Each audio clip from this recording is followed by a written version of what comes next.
It is so difficult not to be my dad.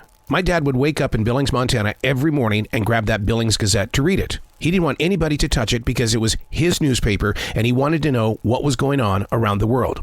And then he would glue himself to the radio just to listen to those headlines at the top and the bottom of the hour. He had to know what was going on. And this was back in the 60s and 70s. Today, it's the same old story.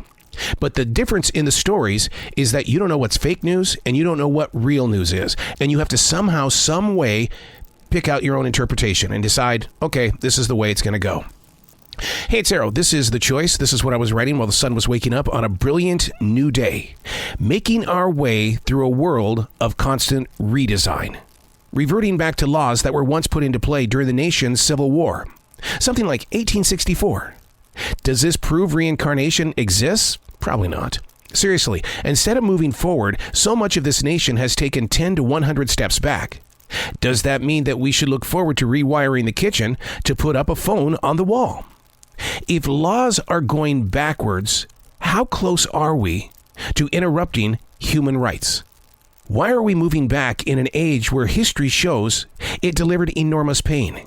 Is it because the right to vote is something that we might get around to? Then it's too late? Oh, well, maybe next year. I actually have a coworker that told me, I vote on American Idol and America's Got Talent. And here's their reason why they said that.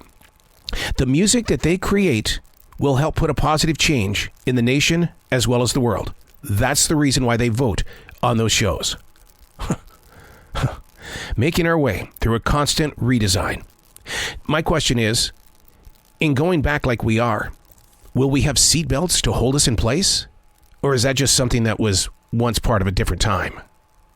Where are we? How are we? Where is your voice? Things that are happening in the world today, you still have a voice. But a lot of us are holding off. We're standing back here just to see how everybody else is going to play it out.